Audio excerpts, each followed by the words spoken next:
大家好，我是周弟。上次跟各位介绍钱币收藏家，这次来探讨钱币商人这个角色。钱币商人呢，在国外是一种高尚的职业啊 ，coin dealer。上次有提到钱币商人呢没有稳定收入嘛，所以全靠买进卖出赚差价。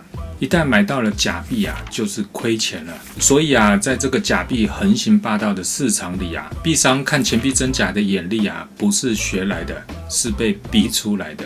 实战经验可能会比学者多一些吧，练成了能分辨真假的眼力啊，眼睛就是赚钱的工具。别人看假不敢买，你却敢买。商人有几种盈利方式呢？培养藏家。早期的钱币商人啊，就是单纯的买卖钱币，陆续在各大拍卖或是钱币展去进货，然后有些藏家跟你买一买，时间久了就会开始成为店家的主要客户，也就是培养自己的藏家，帮藏家到拍卖会去预展、过滤真假、买钱币。一来商家不用花成本囤积高档钱币，二来将来自己的藏家呢，因为各种原因要出货啊，又能第二次的经手。目前所知的理由，大部分是因为小孩没兴趣了，自己的年纪也大了。对于币商来说啊，是一个很好的仓库哦，有可能将会经手第二次啊，当然就会特别保护藏家的藏品，不太会卖些奇奇怪怪的东西啊。这样子的主客户、VIP 客户也好，币商就会是客户的代理人，与藏家之间的默契啊，购币喜好的方向都要有共识，通常就能愉快的合作。不过有一些币商呢，比较有心机的、有生意头脑的币商啊，就会使出一些手段吧，来抢客户啊，在行业内也叫打针，就是不刻意的在我的藏家面前说我坏话啦，说他不会看币啦，说他会卖假币啦，瞎猫遇到瞎耗子啊，就是形容不会看币的藏家遇到不会看币的币商啊，反正就是各种的打针啊，让有实力的藏家转移自己的代理商。确实有些憨厚老实的币商啊，会被抢走许多主客户。不过反正只要自己的心正啊，根本不用怕。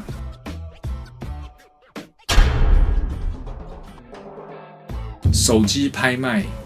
这是比较现代的做法，就是利用社交软体组织一个拍卖群。以前买卖币可能是1对1，现在卖币是1对多啊，几乎是人手一个拍卖群。币商征集拍品，在自己的客户群里面进行公开的聊天式拍卖。客户买久了也就会喜欢在固定的手机拍卖群里面购买钱币。有成交的话，组织拍卖的币商就能赚取中介的佣金，就是不像过去的币商都需要囤货，现在只要借钱币来拍卖，成交了就帮忙收款，然后付钱给买家，不需要有进货成本，直接可以有佣金啊。但是也是需要很多零碎琐事了，像是拍照啊、收款啊、寄货、现场同步拍卖、处理纠纷、退货等等。信誉好的群啊，也是会有隐藏买家，让钱币卖得更高价哦。但确实会被很多常年囤货的币商暗讽是空手套白狼，因为以前看币商的实力就是看币商压的钱币够不够香，够不够多，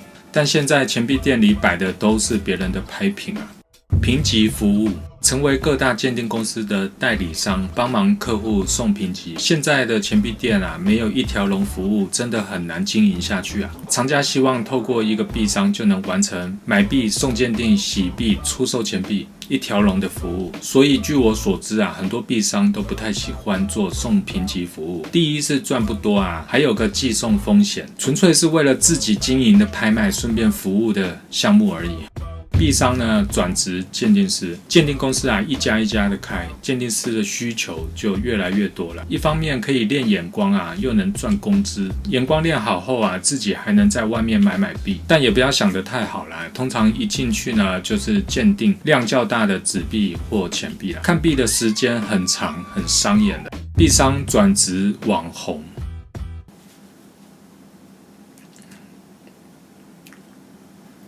一般不玩钱币的谁看啊？